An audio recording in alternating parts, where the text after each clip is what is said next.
양자변환연구단 단장 김유수입니다. 네, 우리 연구단은 빛과 물질이 만나는 양자세계를 관찰하고 제어하는 연구를 하고 있습니다. 눈에 보이지 않을 만큼 작은 하나의 분자 안에서 전자와 빛이 분자 내부의 양자 상태와 어떻게 상호작용하고 그 과정에서 에너지와 물질이 어떻게 바뀌는지를 밝히는 것이죠. 이를 위해 우리는 세계에서 가장 정밀한 광주사 터널 현미경이라는 장비를 개발해서 분자 한 개의 양자 상태를 실시간으로 관찰하고 조절할 수 있는 기술을 만들어냈습니다. 특히 최근에는 이 기술을 이용해서 단일 분자 내부에서 피코초, 즉 1조분의 1초 수준의 양자 상태 변환 과정을 실시간으로 제어하는 데 성공했습니다. 이 연구는 빛이 전자 에너지로 바뀌는 근본 원리를 새롭게 밝혀낸 것으로 앞으로 고효율 에너지 전환, 양자 정보 소자, 인공광학성 기술 같은 미래 연구의 토대가 될 것입니다. 말씀드린 바대로 우리 연구단은 빛과 전자를 동시에 다룰 수 있는 세계에서 가장 정밀한 실험 장비들을 사용하고 있습니다. 그 대표적인 장비가 바로 광주사 터널 현미경, 즉 광-STM입니다. 이 장비는 단 한 개의 분자를 직접 볼 수 있을 만큼 공간 분해능이 뛰어나서 전류를 흐르게 하거나 빛을 비춰 그 분자의 반응을 실시간으로 측정할 수 있습니다. 또한 femtochol 레이저와 테라헤르츠 펄스를 이용해 빛이 분자 안에서 전자를 어떻게 움직이게 하는지를 아주 짧은 시간 단위로 추적합니다. 이처럼 초정밀 현미경 기술과 초고속 광 기술을 융합함으로써 우리는 단일 분자 안의 양자 상태 변화를 직접 관찰하고 제어할 수 있는 새로운 실험 기법을 만들어가고 있습니다. 네, 지스트의 광과학 클러스터는 물리학, 화학, 생명과학 등의 서로 다른 분야의 연구단이 빛을 중심으로 협력하는 독특한 연구 생태계를 지향합니다. 우리 양자변환 연구단은 빛과 물질의 양자 상호작용을 단일 분자 수준에서 연구하고 있는데, 상대론적 레이저 과학 연구단은 초고출력 femtochol 레이저를 개발하고, 마이크로바이옴 연구단은 과학 예측과 생명공학 분야를 다루고 있습니다. 이 세 분야의 기술들이 한 곳에 모이면 극초단 레이저 기술, 초정밀 계측 기술, 생명과학 기술 등을 자연스럽게 공유하게 되고, 이를 통해서 새로운 광원 개발과 분자 수준의 양자 제어 연구 및 생체 응용 연구가 훨씬 빠르게 진전될 것이라고 기대합니다. 네, 저희 양자변환 연구단의 연구는 단순히 새로운 분광 기술을 개발하는 데에 그치지 않습니다. 우리가 궁극적으로 바라보는 목표는 빛과 물질의 양자 상태를 자유롭게 제어함으로써 미래의 양자 기술 기반 산업에 기여하는 것입니다. 단일 분자 수준에서 전자와 양자 상태의 변화를 정밀하게 이해하고 또 제어할 수 있다면 그 원리는 양자 컴퓨팅의 정보 단위인 큐비트의 안정화와 양자 센서의 감도 향상에도 직접 응용될 수 있으리라 생각합니다. 또한 양자 수준의 에너지 흐름을 이해함으로써 빛 에너지를 전기나 화학 에너지로 효율적으로 바꾸는 새로운 에너지 변환 기술로도 이어질 수 있다고 생각합니다.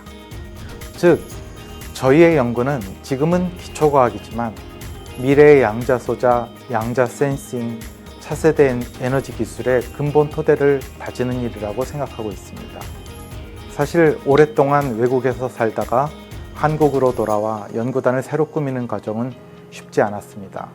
특히 외국 국적의 연구자들이 입국하고 정착하기까지의 절차가 너무 길고 복잡해서 그들이 연구를 본격적으로 시작하기까지의 시간이 굉장히 많이 걸리고 있습니다. 이미 오랜 기간 저와 함께 연구해온 소중한 동료들인데 외국인 등록증 발급에 몇 주나 걸리는 등 외국인 지원에 충분치 않은 행정 절차 때문에 휴대전화 개통도 은행 구자 개설도 못하고 오랫동안 기다렸던 점이 가장 안타까웠죠. 그래도 우리는 포기하지 않고 함께 준비했습니다. 일본에서 사용하던 직접 개발한 저온 광 STM 시스템과 초정밀 분광 장비를 한국으로 옮겨와 하나씩 다시 세팅하면서 새로운 실험 환경을 조금씩 만들어가고 있습니다. 다행히도 이제는 그 장비들이 다시 가동되기 시작했고 연구자들도 자리를 잡아가고 있습니다. 지금 돌이켜보면 그 많은 어려움 속에서도 다시 시작한다 라는 열정과 팀의 결속력이 우리를 이 자리까지 이끌어 줄 것 같습니다.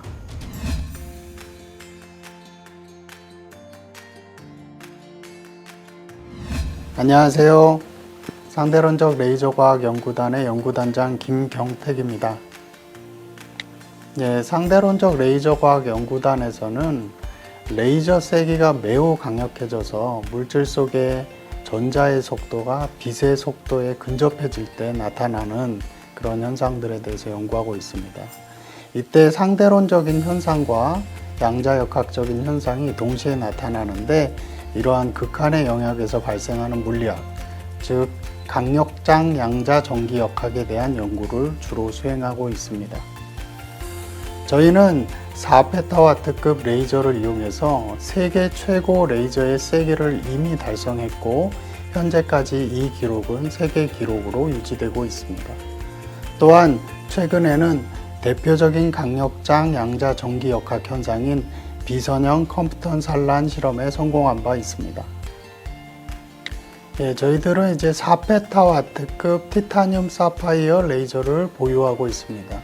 이 레이저 시스템은 펜토초 단위의 극히 짧은 시간 동안에 페타와트라는 아주 큰 에너지를 집어넣어서 초고출력을 낼 수 있는 장비입니다. 이를 이용해서 레이저 플라즈마 실험을 통해서 우주와 유사한 극한의 환경을 실험실에서 만들어내기를 기대하고 있습니다. 지스테 광기술 인프라 전문 인력과 공동 연구를 통해서 레이저 광원 개발로 끝나지 않고 응용 분야를 찾을 수 있다는 점이 큰 장점인 것 같습니다. 예를 들어서 저희가 개발한 광원을 이용해서 양자변환 연구단이나 또는 마이크로바이옴 연구단에서 응용 연구를 수행할 수 있을 것으로 기대하고 있습니다. 저희 연구가 기초 연구에 해당하지만 개발된 레이저 기술 또는 입자 가속 기술 또는 2차 선원 개발 등의 연구를 이용해서 응용 분야에 직접적으로 사용될 수 있습니다.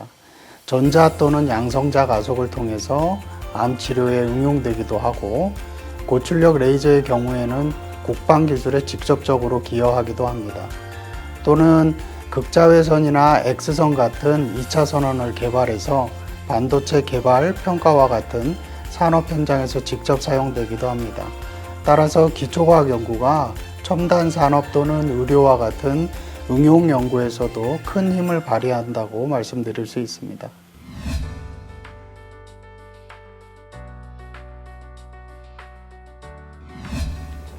안녕하세요. IBS 마이크로바이옴 최내 생략연구단 단장 서성배입니다. 지난 30년 동안 그 오감 연구가 많이 되어 왔는데요. 그래서 많은 이제 새로운 것들이 밝혀졌고, 한 15년 전서부터 그 체내에 다른 또 감각기관이 있다. 영양소를 감지하는 그런 그 기관이 있다는 거가 밝혀져 가지고 영양소 수용체를 이제 동정하고 밝히고 규명하고 그리고 그 신호가 어떻게 두뇌로 올라가는가를 연구를 해왔는데요. 많은 정신질환, 신경질환이 이 장에서 시작해서 이제 두뇌로 올라간다는 거가 밝혀지고 있고요. 특히 치매나 파킨슨이 장에서 시작을 한답니다. 그래서 저희 연구실에서 그 토픽으로 좀 더 익스팬드 하면서 IBS가 시작이 됐습니다. 포도당이라 하면 그 설탕인데요. 글루코스가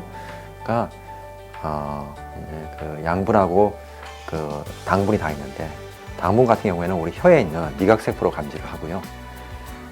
저희들이 그 양분을 감지할 수 있는가라는 질문을 던졌고요. 근데 저희들이 이제 거의 15년 동안 실험을 해보니까 설탕 칼로리 센서가 있더라고요. 그 이제 초파리에서도 밝히고 이제 메머에서도 밝혔습니다.